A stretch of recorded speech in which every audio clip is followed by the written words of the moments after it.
Thanks for staying with us. Well, one organization in Central Florida may have a view of what the future of humanity might look like. It's called the Venus Project, and it's based in the rural town of Venus, right near Lake Okeechobee. UMTV reporter Evan Aldo has spent the last few months checking it out.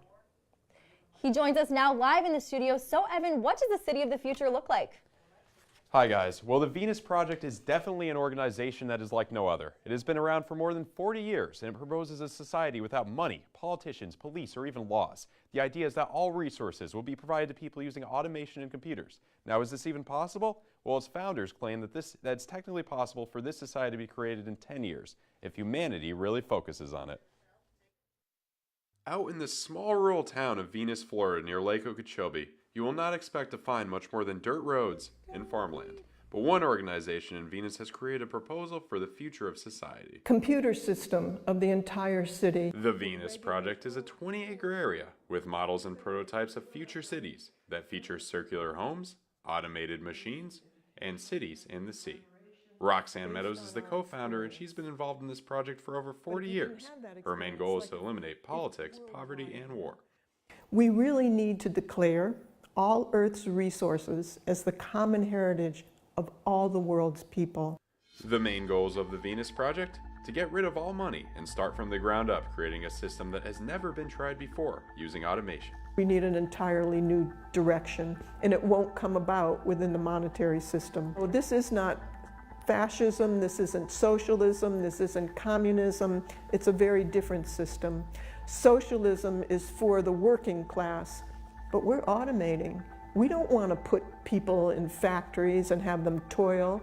We want to automate, send them back to school so they can participate in things that are more relevant and creative and use their mind. Although most Americans have never heard of the Venus Project, it won an award for sustainable cities at the United Nations, and its late founder, Jacques Fresco, has made media appearances. Thank you very much for this award. Now we'll start with this, and you tell me. I'll try to point it out. Yeah, you can point right at it. Jacques first came up with the idea central to the Venus Project when he lived through the Great Depression. And they were sleeping in every empty lot, millions of Americans. And I looked around, and the stores had everything in the windows, you know, radios in those days, whatever people would need, but they had no money. So then I thought, there's something wrong with our system. Jacques and Roxanne began building the domes by themselves in 1979 and completed them 15 years later. They are made out of concrete to be fireproof and maintenance-free. This, along with their circular shape, makes them resistant to hurricanes and earthquakes.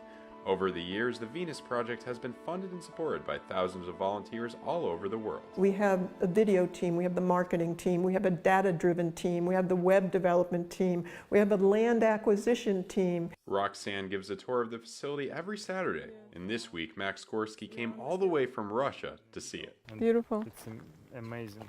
I'm a real estate broker, and for me it's very interesting to see some new ideas. Despite the global popularity of the Venus Project, there are still many people who doubt its vision is possible, including former U.S. House Representative Ileana Ros-Lehtinen. You should never underestimate the human capacity for evil. To think that everyone will be good and that everyone will be acting from good instincts. I wish that were possible. There's never been a time in history where that has been possible. Roxanne believes that people are not innately evil, but it's a lack of resources that makes them that way. Even if you elected the most ethical people in government and you ran out of resources, you'd have lying, cheating, stealing. It's not ethical people that we need. It's the intelligent management of the Earth's resources. According to Roxanne, in the future, bridges, such as this model of one, would transport energy produced by walking on it. The energy would come from the bottom, from walking on it, into the tubes on the side. One would carry power and the other one would carry water for efficient transportation of these energies. When walking around the Venus Project, you'll hear a lot about an idea called a resource-based economy, which is basically an economic system that relies solely on resources and automation instead of money. Was represented an automated system that would take this structure. Nathaniel Dinwiddie lives and works at the Venus Project. He is one of the founders of the Resource-Based Economy nonprofit organization. In a resource-based economy, you can operate without a price mechanism and that the information required to make the economy work can be performed by computer simulation, extrapolation, and calculation, so that the value and the demand is represented within a, you might say a software system. The Venus Project's ultimate goal? Build a prototype city to test out all of these ideas and see how they work. A lot of these ideas about economic organization and human organization and behavioral management and systems management can be tested. Like a theme park of the future, where people come and they see the advantages of a resource-based economy. They learn the history of technology. They learn how we get our values, how we can become creative and inventive.